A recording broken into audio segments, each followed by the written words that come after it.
আসসালামু আলাইকুম। Rsbanktech চ্যানেলের পক্ষ থেকে আপনাদের সবাইকে স্বাগতম। আজকে যে বিষয়টি আমরা শিখব সেটি হচ্ছে বাংলাদেশের মধ্যে অবস্থিত যে ব্যাংকগুলি আছে এই ব্যাংকগুলি কিভাবে শ্রেণীকরণ করা হয়েছে বা বিভক্তকরণ করা হয়েছে এই সম্পর্কে আজকে আমরা বিস্তারিত জানব। সেটি হচ্ছে যে প্রাইভেট যে ব্যাংকগুলি আছে এই প্রাইভেট ব্যাংকগুলিকে দুইটি ভাগে বিভক্ত করা হয়েছে, একটি হচ্ছে জেনারেল ব্যাংকিং আর একটি হচ্ছে ইসলামিক ব্যাংকিং। এই দুইটি সম্পর্কে আজকে আমরা বিস্তারিত জানব। যারা চ্যানেলটি সাবস্ক্রাইব করে সাথেই আছেন তাদেরকে অনেক অনেক ধন্যবাদ, এবং যারা এখনো করেননি তাদেরকে অগ্রিম ধন্যবাদ জানিয়ে শুরু করছি আজকের এই মূল আলোচনা। তো চলুন দেখা যাক। এক নম্বরে সেন্ট্রাল ব্যাংক অর্থাৎ কেন্দ্রীয় ব্যাংক, যে বাংলাদেশ ব্যাংকে বাংলাদেশের সেন্ট্রাল ব্যাংক বলা হয়। দুই নম্বরে লিস্টেড ব্যাংক অর্থাৎ তালিকাভুক্ত ব্যাংকগুলি। এই তালিকাভুক্ত ব্যাংকগুলিকে আবার চারটি ভাগে বিভক্ত করা হয়েছে, 2-এর 1, 2-এর 2, 2-এর 3, 2-এর 4, যাই হোক। আবার এখানে 2-এর 2-কে আবার দুই ভাগে বিভক্ত করা হয়েছে, 2-এর 2, 1, 2, 2, 2, এইভাবে বিভক্ত করা হয়েছে। আমরা 2 নম্বরে লিস্টেড যে ব্যাংকগুলি আছে এই ব্যাংকগুলিকে যে বিভক্ত করা হয়েছে তার মধ্যে 2-এর 1 state owned commercial banks, 2 private commercial banks, 2 1 অর্থাৎ এটিকে দুই ভাগ, প্রাইভেট ব্যাংকগুলিকে আবার দুই ভাগে বিভক্ত করা হয়েছে, একটি হলো জেনারেল ব্যাংকিং আর একটি হচ্ছে ইসলামিক ব্যাংকিং। জেনারেল ব্যাংকিং আর ইসলামিক ব্যাংকিং আমরা মূলত এই দুটি ব্যাংকেই সচরাচর জেনে থাকি। 2.3 এটি হচ্ছে ফরেন কমার্শিয়াল ব্যাংকস অর্থাৎ এটি বৈদেশিক বাণিজ্যিক ব্যাংক যেটি আমাদের দেশে অবস্থিত।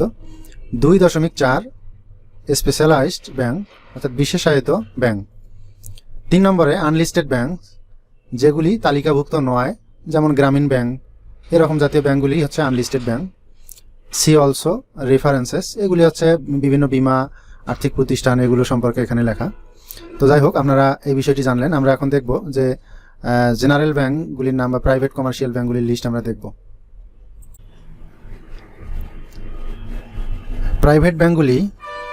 প্রাইভেট কমার্শিয়াল ব্যাংকগুলি আবার দুই প্রকার, একটা হচ্ছে জেনারেল ব্যাংক বা জেনারেল ব্যাংকিং আর একটা হচ্ছে ইসলামিক ব্যাংকিং।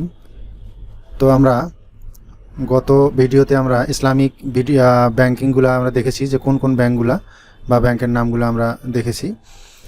তো আজকে আমরা দেখব যে প্রাইভেট কমার্শিয়াল ব্যাংক হচ্ছে মোট 43টি, বর্তমানে 43টি ব্যাংক আছে। তার মধ্যে আমরা 33টি ব্যাংক জেনারেলে পেয়ে যাব, আর ইসলামিক ব্যাংক হচ্ছে বর্তমানে 10টি, প্রস্তাবিত আছে কিছু।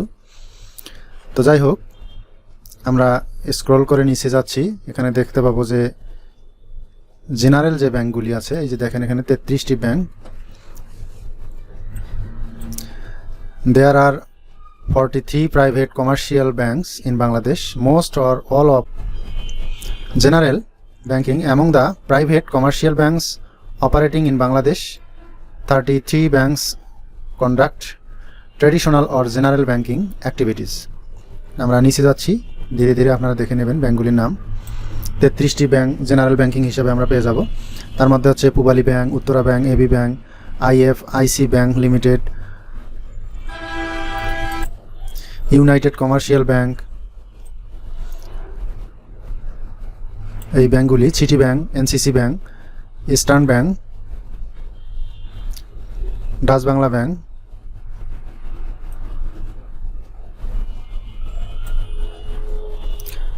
যেমন প্রাইম ব্যাংক লিমিটেড 1995 সালে প্রতিষ্ঠিত হয়েছে।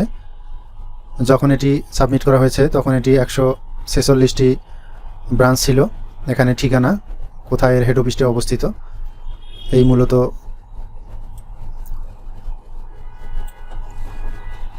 দেখেন কত সুন্দরভাবে সাজানো আছে।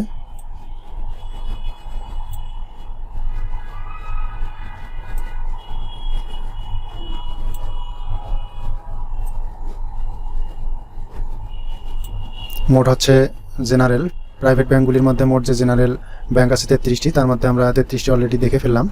এখন আমরা দেখব ইসলামিক মাইন্ডের যে ব্যাংক, সেই ব্যাংকগুলির একটি তালিকা। দেখেন ব্যাংকের নাম, কত সালে প্রতিষ্ঠিত হয়েছে, ব্রাঞ্চের সংখ্যা, হেড অফিসের ঠিকানা।